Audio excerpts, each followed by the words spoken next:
Hello friends, welcome to my channel future toppers. आज हम पढ़ेंगे अकाउंटिंग कंसेप्ट्स क्या होते हैं, उसके टाइप्स क्या हैं और उसके प्रिंसिपल्स क्या हैं। Then let's start. मैंने स्क्रीन शेयर कर दी है, सबको विजिबल हो रही है। Then we have to start the today's concept is accounting concept.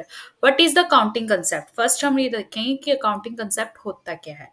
The accounting concept is क्या है? एक प्रिंसिपल होता है, एक रूल होता है, एक गाइडलाइन होती है जो हमें किसी भी अकाउंटिंग की जो टर्म है उसको अंडरस्टैंड करने में हेल्प करती है। ठीक है। फिर आता है हमारे पास क्या अकाउंटिंग कंसेप्ट, कौन कौन से अकाउंटिंग कंसेप्ट होते हैं। देखो कौन कौन से होते हैं। डुअल एस्पेक्ट्स आते हैं, cost concept, business entity concept, money measurement concept, going concern concept, accounting period, objectivity, materiality, conservatism, consistency, full closure, disclosure, matching and revenue recognition. ये सब क्या हमारे अकाउंटिंग कंसेप्ट्स हैं। कुछ बेसिक अकाउंटिंग कंसेप्ट्स हैं जो यही है। बेसिक अकाउंटिंग कंसेप्ट्स कौन कौन से हैं? फर्स्ट क्या है? Business entity concept. जो बिजनेस एंटिटी कॉन्सेप्ट होता है वो किसी बिजनेस एंटरप्राइज के बारे में बताता है। इसमें ये बताता है कि हमारे बिजनेस के बारे में बताया जाता है। ये एंटिटी कॉन्सेप्ट क्या है? इसमें जो बिजनेस होता है वो अपने ओनर से क्या होता है, अलग होता है, और इसका जो पर्पस होता है वो बिजनेस और जो ओनर है दोनों को सेपरेटली ट्रीट करना, मतलब दोनों को अलग अलग ट्रीट करना ताकि दोनों अच्छे से वर्क कर सके। फिर आता है सेकंड है money measurement concept. Money measurement concept क्या है? एक ऐसा कॉन्सेप्ट है जो हमें ये बताता है कि हमने इसमें जितनी भी ट्रांजेक्शन्स होती हैं, ठीक है, जो भी हम इसमें ट्रांजेक्शन्स करते हैं वो किस फॉर्म में होनी चाहिए?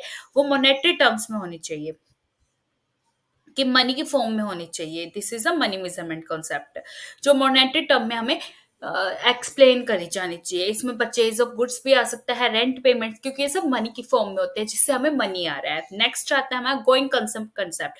गोइंग कंसर्न कंसेप्ट क्या है? एक ऐसा कंसेप्ट होता है जो ऑर्गेनाइजेशन के टाइम पीरियड को डिस्क्राइब करता है। गोइंग कंसेप्ट क्या है? ये बताता है कि हमारा जो बिजनेस है वो लॉन्ग टर्म के लिए चलेगा इन द फ्यूचर में, कि जो टाइम पीरियड होगा वो लॉन्ग टर्म के लिए होगा, शॉर्ट टर्म के लिए नहीं होगा। फिर आता है counting period concept. Accounting period concept क्या है? एक ऐसा टाइम होता है जिसमें ऑर्गेनाइजेशन क्या है, फाइनेंशियल स्टेटमेंट्स प्रिपेयर कर रही है। जिस ईयर में फाइनेंशियल स्टेटमेंट्स को प्रिपेयर किया जाता है उसे अकाउंटिंग स्टेटमेंट कॉन्सेप्ट किया जाता है। इसका मेन पर्पस क्या होता है कि हमारे उस टाइम पीरियड में बिजनेस से कितना प्रॉफिट और कितना कितना प्रॉफिट हमने अर्न कर, मतलब इंकर्ड किया, और जो लॉसेस है वो कितने कम हुए हैं। कॉस्ट कंसेप्ट में हम बिजनेस में जितनी भी एसेट्स होती है या कितनी भी लाइबिलिटीज है उनके कॉस्ट को देखते हैं, उनको ऑर्गेनाइज्ड करते हैं। डुअल एस्पेक्ट कॉन्सेप्ट वो होता है जो बिजनेस की डुअलिटी को इलेबरेट करने में हेल्प करता है। इसमें देखा जाता है डुअल एस्पेक्ट कंसेप्ट में क्या होता है कि हम जो भी एंट्रीज होते हैं वो डबल साइडेड डालते हैं। वो डेबिट में भी जा सकते हैं, ट्रांजेक्शन हमारे क्रेडिट में भी जा सकते हैं। For example assets is equal to liability plus capital. Then आते रेवेन्यू रिकॉग्निशन कंसेप्ट क्या है? इसको रियलाइजेशन कंसेप्ट भी बोला जाता है। रेवेन्यू रिकॉग्निशन कंसेप्ट का दूसरा नाम क्या है? Realization concept. रियलाइजेशन कंसेप्ट इसका मेन पर्पस क्या होता है कि हमारे जितने भी रेवेन्यू है ना बिजनेस के, उनको उनकी रियलाइज्ड वैल्यू पर क्या है, रिकॉर्ड करना, और उससे हमें कितना कैश आ रहा है बिजनेस में उनको देखना।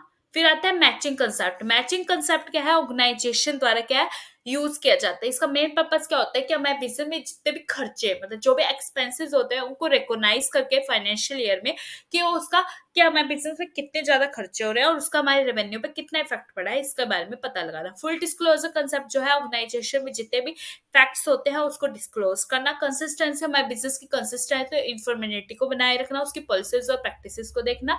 कंजर्वेटिज्म कंसेप्ट हमारे बिजनेस की सेफ्टी से रिलेटेड, उसकी ट्रांजेक्शन से रिलेटेड होता है। मेटेरियलिटी कंसेप्ट हमें हमारे जितने भी मटेरियल, जो भी फैक्ट्स है, या हमारे जो भी रॉ मटेरियल है, या हमारे जो भी वर्क से रिलेटेड मटेरियल उससे रिलेटेड होता है।